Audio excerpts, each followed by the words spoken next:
la religion.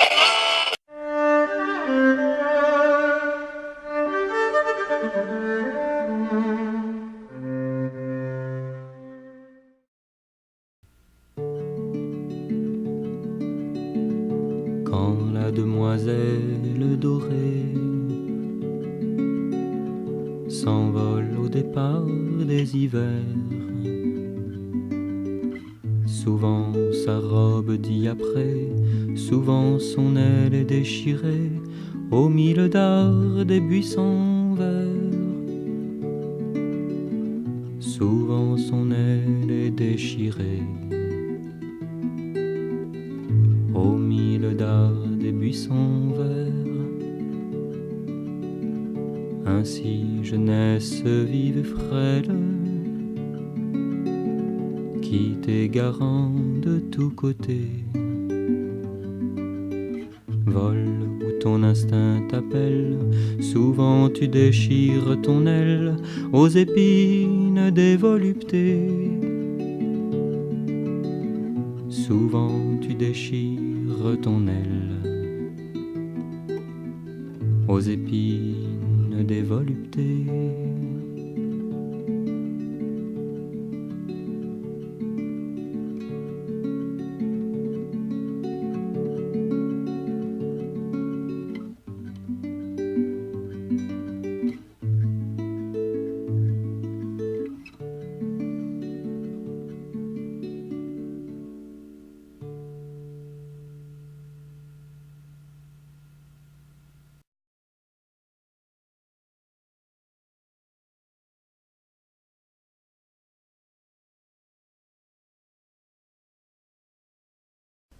Un soir que je regardais le ciel.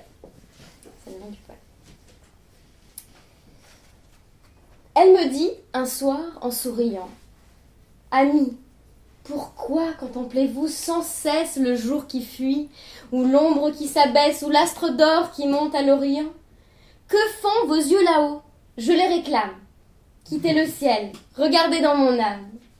Dans ce ciel vaste, ombre où vous vous plaisez, où vos regards démesurés vont lire, qu'apprendrez-vous qui vaille mon sourire? Qu'apprendras-tu qui vaille nos baisers? Oh, de mon cœur lève les chastes voiles, si tu savais comme il est plein d'étoiles. Que de soleil! Vois-tu, quand nous aimons, tout est en nous un radieux spectacle. Le dévouement, rayonnant sur l'obstacle, vaut bien Vénus qui brille sur les monts. Le vaste azur n'est rien, je te l'atteste. Le ciel que j'ai dans l'âme est plus céleste. C'est beau de voir un astre s'allumer. Le monde est plein de merveilleuses choses. Douce est l'aurore et douces sont les roses. Rien n'est si doux que le charme d'aimer. La clarté vraie et la meilleure flamme, c'est le rayon qui va de l'âme à l'âme. L'amour vaut mieux au fond des antres frais que ces soleils qu'on ignore et qu'on nomme. Dieu mis, sachant ce qui convient à l'homme, le ciel bien loin et la femme tout près. Il dit à ceux qui scrutent l'azur sombre: vivez, aimez, le reste, c'est mon ombre.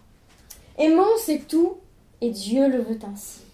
Laisse ton ciel que de froids rayons d'or, tu trouveras dans deux yeux qui t'adorent plus de beauté, plus de lumière aussi. Aimer, c'est voir, sentir, rêver, comprendre.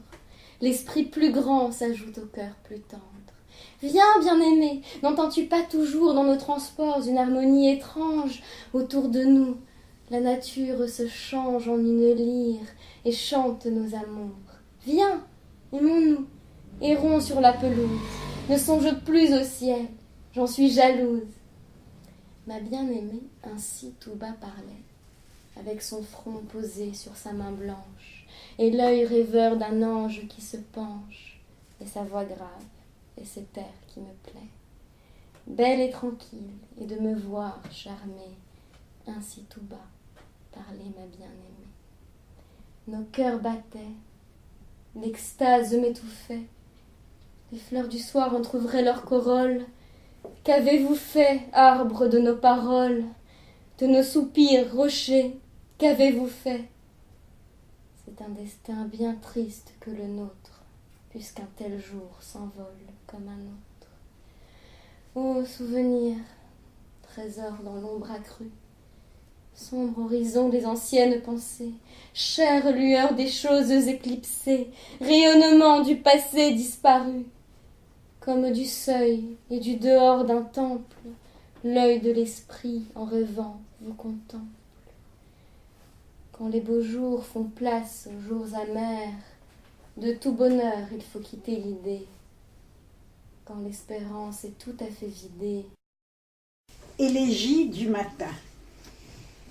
Au début, j'avais promis de me taire, mais plus tard au matin, je vous ai vu sortir avec des sacs de cendres devant les portes et la répandre comme on sème le blé.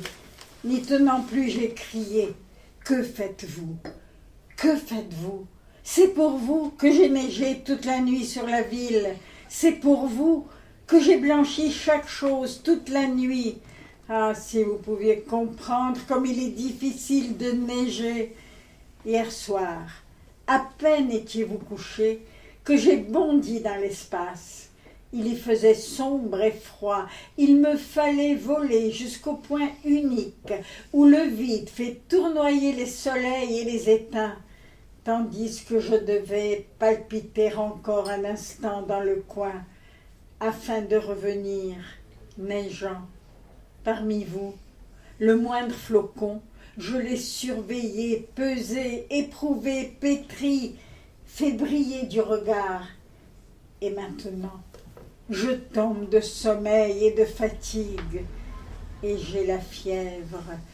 Je vous regarde répandre la poussière du feu mort sur mon blanc travail, et souriant, je vous annonce, des neiges bien plus grandes viendront après moi, et il neigera sur vous tout le blanc du monde.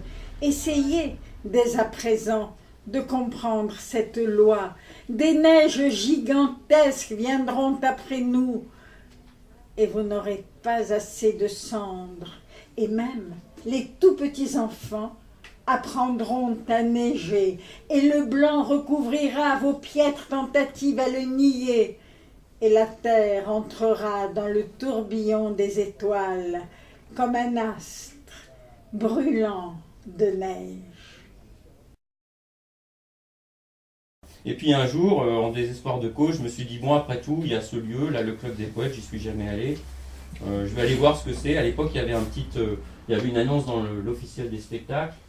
Donc voilà, je ne connaissais pas du tout, j'en avais jamais entendu parler. Donc j'arrive ici un soir et j'avais pris une décision très très ferme. J'avais décidé de ne pas dire que je chantais des poèmes.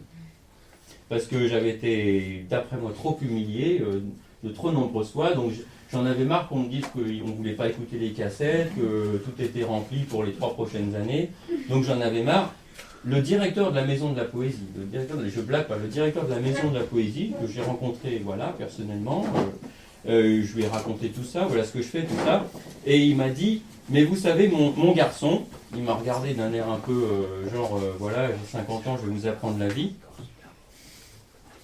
Il m'a dit, vous savez, mon garçon, pour devenir célèbre, il faut faire une télé de toute façon.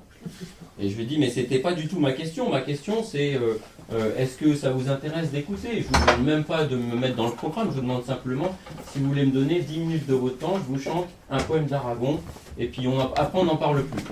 On se sépare, on n'en parle plus. Et non, bon voilà. Et donc je suis arrivé au club, et je voulais rien dire du tout, et Blaise m'a dit, est-ce que vous écrivez des poèmes? Je dis non, est-ce que vous en dites? Non. Voilà, je me taisais. Puis au bout d'un moment, quand même, je me suis dit, ils ont l'air un peu bizarres, je vais leur dire quand même que je chante des poèmes, je leur dis, et tout de suite ils m'ont dit, ah bon, mais c'est très intéressant, il faut nous chanter ça, revenez demain. Alors je reviens le lendemain, je me suis dit quand même, enfin, on veut m'écouter.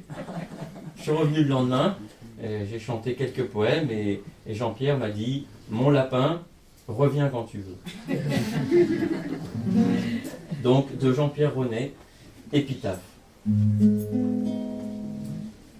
Je ne suis né que pour quelques poèmes, ma vie n'existe qu'en plein champ. Je les portais du bout des temps, et je chantais à perdre haleine.